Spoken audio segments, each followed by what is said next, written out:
Hey everyone, Kyle once again, and welcome back to another movie review. And for the movie review, I'm going to review another animated film. But this one, I would say, for this particular animated film, I would say is pretty underrated because this film, well, since this film didn't do that well at the box office, it flopped. But I would say it is a pretty underrated animated film that not a lot of people talk much about nowadays, though. But well, I know there are probably some people who will talk about the film, but not way too many people talk about it. And this review I will decide to review is Titan AE, which um it's an anime film that was released in the year 2000, in the summer of 2000, and of course, and it's a sadly it's the last film that Don Bluth directed. Well, there's two directors, Gary Goldman and Don Bluth, which Gary Goldman has worked with Don Bluth together in all of his other films, though. But in this film, they both directed together. But technically, it's the last film that Don Bluth has directed. And I wish Don Bluth I've always enjoyed as a director for his animated films. You know, um, American Tail, so the Secret of Nim, um, All Dogs Go to Heaven, The Land Before Time, and also Anastasia as well. Now, but this of all those other films, well, I have to rewatch those other films that he's directed, like Troll in the Central Park and Pebble and the Penguin. But all of his best films is for sure is All Dogs Go to Heaven, American Tail, The Land Before Time, and The Secret of Nim. My two favorites by Don Bluth is The Land Before Time and Secret of Nim, and All Dogs Go to Heaven will be number three. If I ever did a top, 5 list or whatever, or a complete list of all of his other films, though. But this one I would say is underrated, an underrated Don Bluth film slash underrated animated film, because not way too many people don't talk about this film anymore. But I know that there are some people, I'm sure, that have talked about this film, though, but not way too many.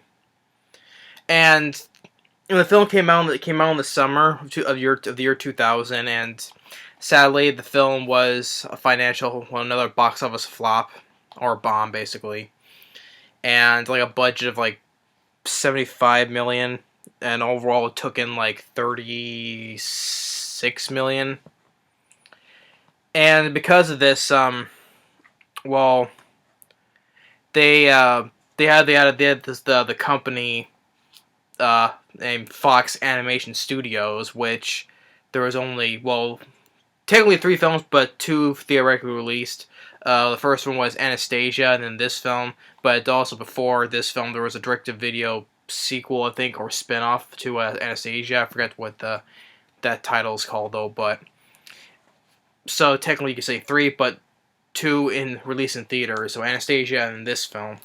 And then because of this film was a box office bomb, that it was like a big it was a 20th Century Fox lost money for this film. Like they said, it was like 100 million loss, which that hurts basically. Probably bankrupt the company, though. Well, not 20th Century Fox, but the studio, animation studio. So yeah, because this film failed the box office, Fox Animation Studios was shut down, and so there was no more after that. But because Anastasia was a big hit, but this film failed miserably, sadly, and so Fox Animation Studios was shut down. And I thought it was sad because I thought there could have been, well, now, for 20th Century Fox, they have a new animation studio that is Blue Sky Studios, which now they make the Ice Age films, Rio 1 and 2, and the Peanuts movie, etc. So that's considered like the new Fox Animation Studios, Blue Sky's animation studios, you know? So that's basically the new one. But Fox Animation Studios was shut down because this film failed. And even also, they also canceled a video game as well, because also of that as well, which I would have been curious about, sadly, but that's never happened because the film failed. It's all because this film failed, which I don't get why the film failed. Because I think that for visually for an animated film, I thought it was really well made. Because they said it was a mixture of traditional hand-drawn animation and also CG animation. I thought it was really good to look at visually for this animated film. And it did get a couple of praises. It has a 6.6 in IMDb, and it has a 52, I think, percent on Rotten Tomatoes. IMDb gave a lot more praise than Rotten Tomatoes did, but even like right here, I would say like right here by Hollywood Bites. This is a movie Star Wars fans have been waiting for. And then on the back here by really enough by Roger Ebert, he calls this is a fabulous film. And he also quoted another one right here. It says like he gave it 3.5 out of 4 stars for its rousing story, largeness of spirit, and lush galactic visuals, which are beautiful in the same way photos by the Hubble Space Telescope are beautiful. And he also said the ice ring sequence, which comes towards the end of the film, which I'll get into, is a perfect examine of what animation could do and live action cannot. Which I don't know argument, because by the end if you watch the film, going towards the end, there's that ice crystal, those giant ice crystal sequence scene at the end, which you can probably understand why.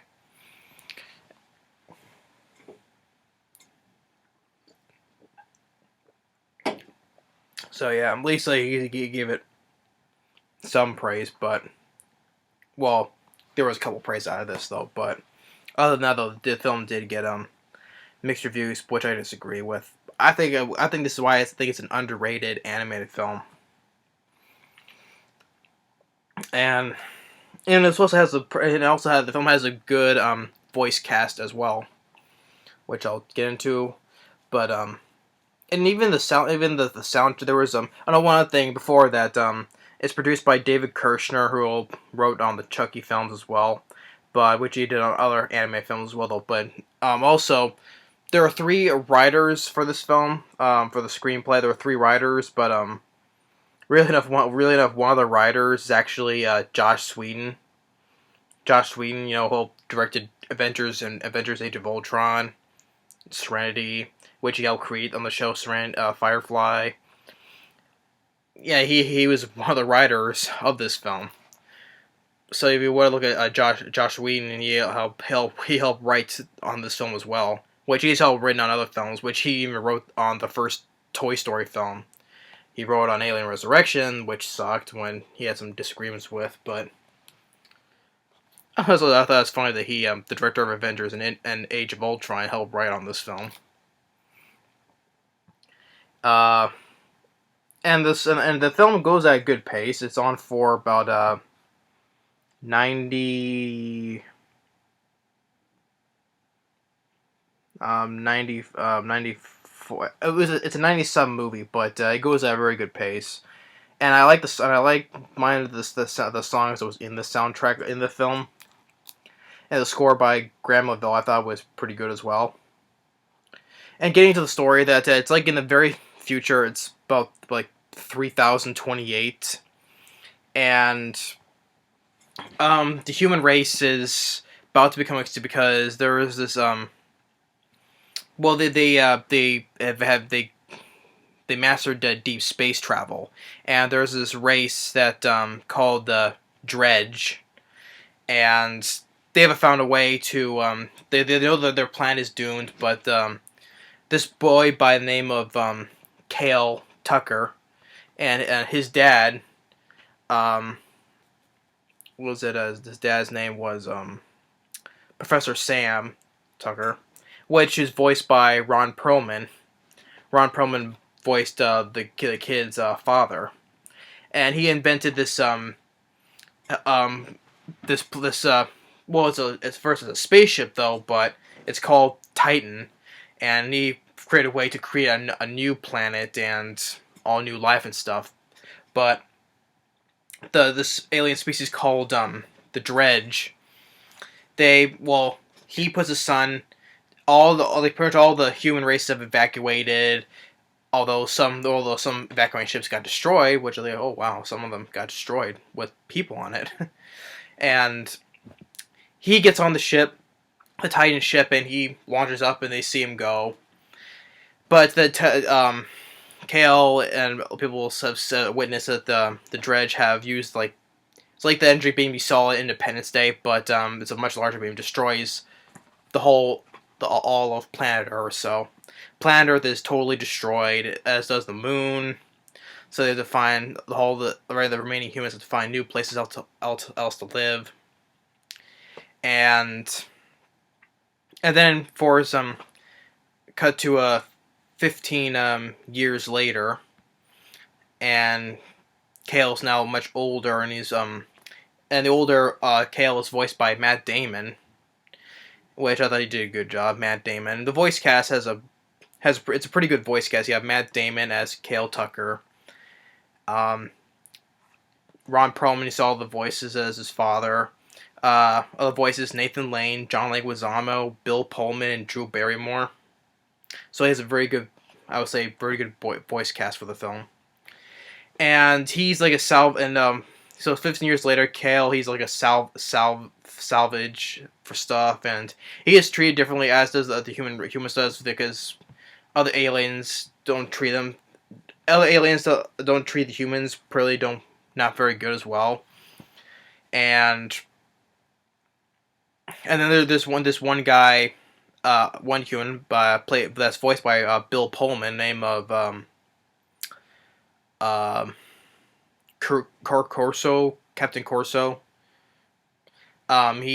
He's been looking for Cale because before when he was a kid, his father gave him this ring to keep safe with him, and which Corso tells him this ring is really a map, which is on his hand, which. Although here on this cover poster it's on his right hand, but in the movie it's on his left hand. So, but it's this map that's it's on his hand. It's like a map that gives the directions to where to find the Titan that his father was in. It's a new thing to help create a new planet and stuff, new life. So then the dredge that comes in and starts shooting up the place, and they manage to escape into the captain's ship called the Valkyrie, and some other aliens as well. One is called Preed, voiced by Nathan Lane. This scientist, small midget alien, voiced by John Leguizamo. And there's this another alien by the name of Stith. And then there's another human, female, name of Akima, voiced by Drew Barrymore. So they're on their way to go to this place called what is it called? Sheshram, how the name is called.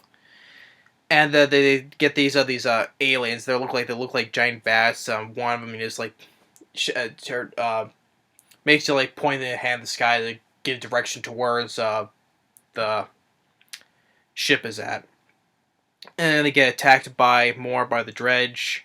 There's a chase scene with them trying to fly. There's like these giant like yellow balloons, but actually they're really like explosive and stuff. But eventually they Kale and Akima, they fall in the water and they get captured by the dredge. And Akima is been put away to like a trading place, I would say, and the dredge they get Kale and they interpret what the map is, and they get directions. So like, well, now we get the map, and now we don't. There's no need for him. There's no need for him anymore. So, but then the rest of the crew they get him back, which well they get Kima back, but Kale he managed to escape and take another escape in a little dredge spaceship. So, and which they said that this place where the Titan is somewhere in the nebula. But then but as they stop by this space station called Bangkok, which there's things like, well, of course this is not Disney, but there's like the shows like a much more like a violent anime film. Was like a lot of gunfire, spaceship gunfire and stuff, and it even shows a little bit of blood here and there. Well, not all of it, not graphic. Just like he got shot, like when he took like Kaylee got like shot in the shoulder and one in the leg, or there was another shot where the girl he got shot in the shoulder and it was like blood spraying out because it's in space and he saw some blood float away and stuff. So you get a little bit of violence in there. Well, it's because it's not Disney, but it's Fox, but so I guess they got away with a little bit of that. But then the Kale and Akima, they find out that Captain Crusoe is like is pretty much work with the dreads. Like you give you the ship and I'll be rich. And even Pre is in with the captain as well. So they either start shooting at them, but Kimmy gets shot in the shoulder. But they still remain on that space station while they get, which the other aliens of the crew, Stith and Doom, they don't know what's going on. But while they're at the station, Kel's a little chat with this kid, who was playing soccer with which. It gives a moment where how his dad was like a soccer player. Shows him a photo on the soccer field and stuff. And then they find this other spaceship called the Phoenix, and they and other people help fix up the ship so they can head off to get ahead of them to the Titan, which they eventually do. And then this is where we get to this where the whole place, there's a whole bunch of giant ice crystals and stuff. There's a bunch of giant ice, and how they keep clashing to one another. How each like billions of pieces being broken. How the way it looks really good to look at. I would say it's good looking to look at. See, well, that's why I mentioned the traditional animation, CG animation is good looking to look at. And then they get the Valkyrie, the ship that Captain cruises on. They see them, and they try to evade them. Like even confuse the Captain, like how the ship their ship is reflecting on the other crystals to make it confused and trying to go where are they at, which way they're going and stuff. But eventually, the Kale and Akima, they find the Titan ship, and they go inside and they find a bunch of little DNA bottles or capsules, whatever, and it's DNA of all the different species of animals that was on Earth.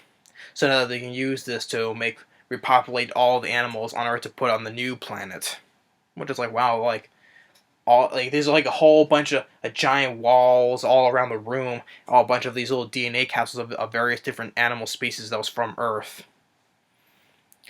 And so, but then Kale puts like the ring on this mechanism, shows a hologram of his father, says, by the time you see this, I'm probably dead, and I'm sorry that I didn't get to see you as I promised.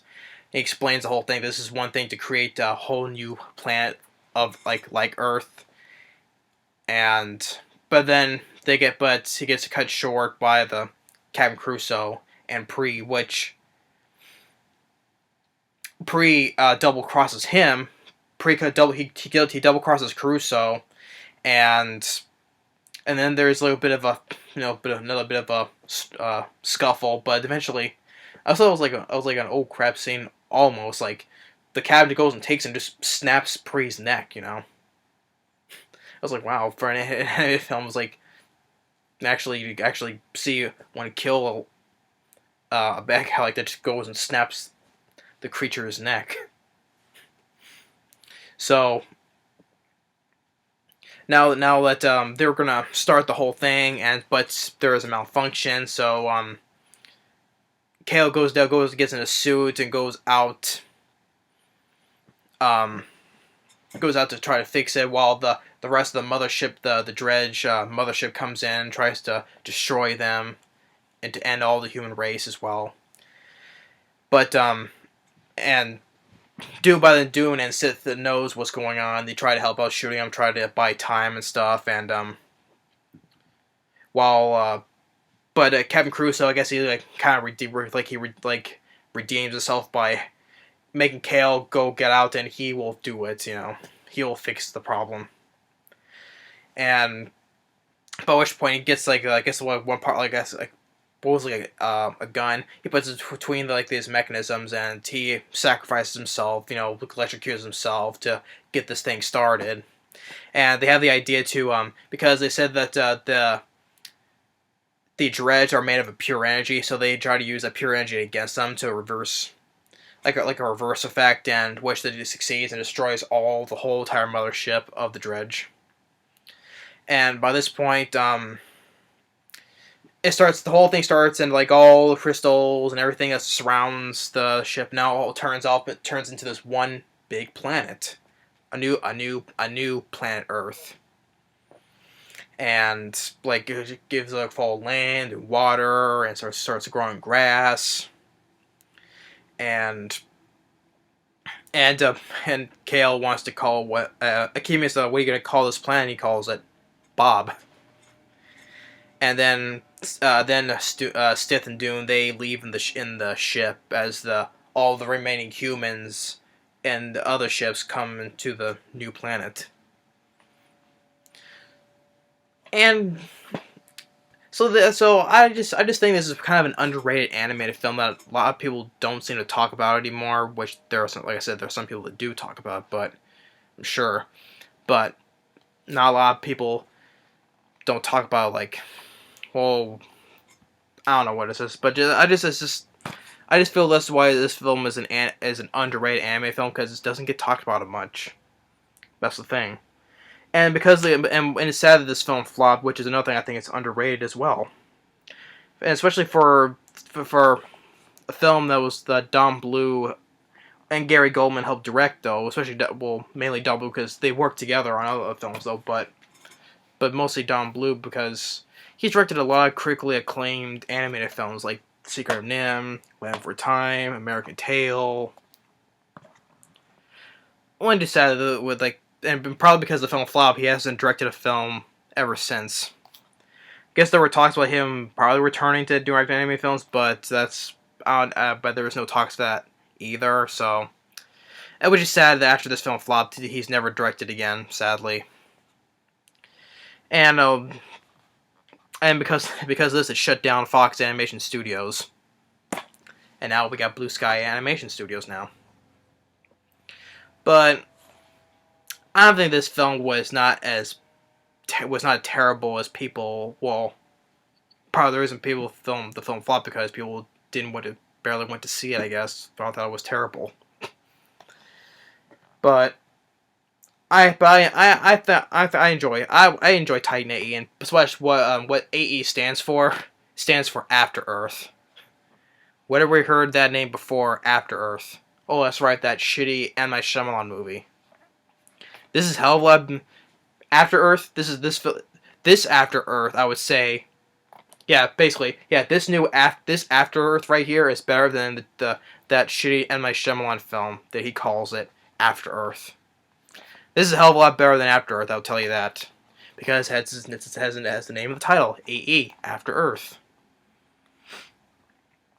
And this is the movie Star Wars fans have been waiting for. the way, I guess, how the way it describes, I could see this is kind of like, I can say it's kind of like a Star Wars movie, a new, different version of a Star Wars movie. I guess how the way that puts it, I guess, but I can sort of kind of see that though. But I guess I like this better than the Star Wars prequels. Even I always say even I like this a lot better than the new Star Wars movie, The Force Awakens. I'm sure that pissed people off because everybody loves that movie. I'm probably one of the very few that dislikes it, but it's all my opinion though. But I would say I would say I like this better than the new Star Wars or even the Star Wars prequels. But what do I say? But Star Wars fans have been waiting for. This is the movie. But I like Titan AE. I think it's an underrated animated film. Um, Plus, it's like the other animated film that also was a huge flop. Where is it? There it is. Which is kind of like the same. Oh well, sort of like the same, but well, the animation stuff though. But which I'll say, Treasure Planet.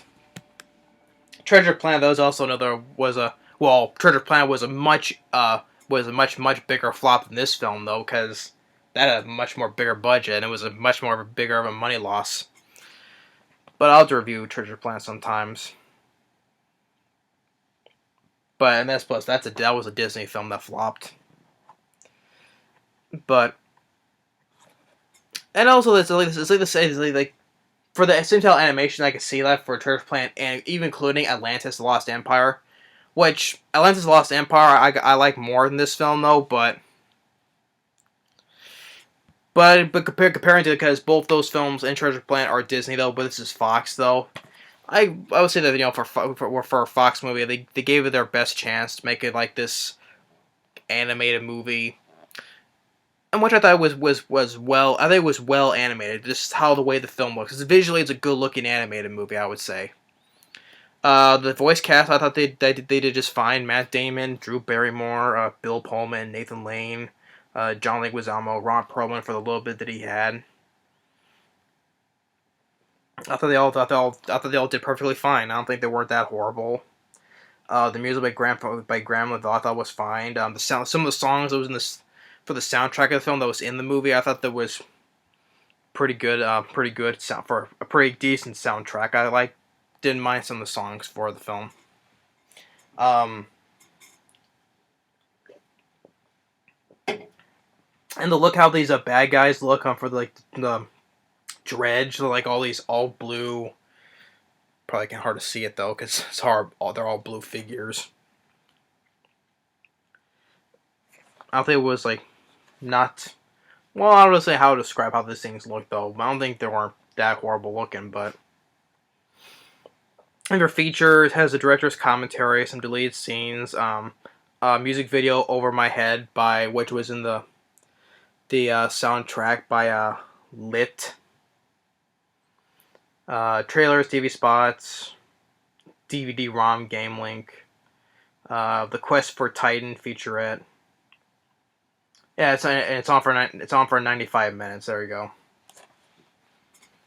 I thought it went at a very decent pace, and just for for a Don Bluth for a different take on a Don Bluth movie from his other movies, like most of those have no. Well, it's a different change of genre for basically for Don Bluth, because usually it's lighthearted, even sometimes have musical numbers in it, and friendly. No, more just yeah. There's some dark segments in the films, but most all Don Bluth's films were basically lighthearted, and guess he wanted to do a change of pace, and he wanted to turn this into this big budget action sci-fi animated movie. Have a much more more violence to it and a lot more action to it. And that's probably what he did. He made a different change from his other movies. He made it from lighthearted sing-alongs, like the Land Before Time series, which well, he only directed the first one, but the sequels were musicals and stuff like that, and and for including all the other films like All Dogs Go to Heaven and American Tail. So he took a chance on a different genre. So he made this epic looking uh, sci-fi animated movie with had some action, a lot of action and violence to it. And you did see a couple of bits of blood here and there, which is not. He didn't go over the top in the bits of blood. You just like saw like a second of it, and that was it. Um, or even like a couple of I guess I say semi nude scenes because like the when like Kale was he was first brought onto the Valkyrie board, he was like, why am I naked and stuff, or when he walks into Akima's room, she was like in a towel because she was like in a shower, I guess. So I guess it was like sort of a different take for what Don Bluth did. I guess I could see why he wanted to do a different type of anime film from his other movies. And which is sad. This was the last film that Don Bluth did because the film flopped, and because the film flopped, Don Bluth never directed a film again. It shut down Fox Animation Studios and it canceled the video game and all this, etc. And which is sad. I would say this film didn't deserve to flop because it's a good looking animated film with a good mix to it. And plus, for one of the writers, Josh Sweeten, had a hand in it, so. But anyway, yeah, that's my my review for Titan AE, or Titan After Earth. Guess you want to put it though. So yeah, I would say Titan AE. I would say it's an underrated animated film. So yeah, thanks for watching, and stay tuned on the next movie review. And if you haven't seen the film, go and check it out. See what you think of it. If you don't like it, that's fine. As you're watching, you can understand why the film was a flop, though. But if you watch it because it has a good voice cast to it, though. But I like the film. I think that's why it's an underrated animated film. So yeah, be sure to check it out if you give your thoughts on it. Thanks for watching, and stay tuned on the next movie review. Later.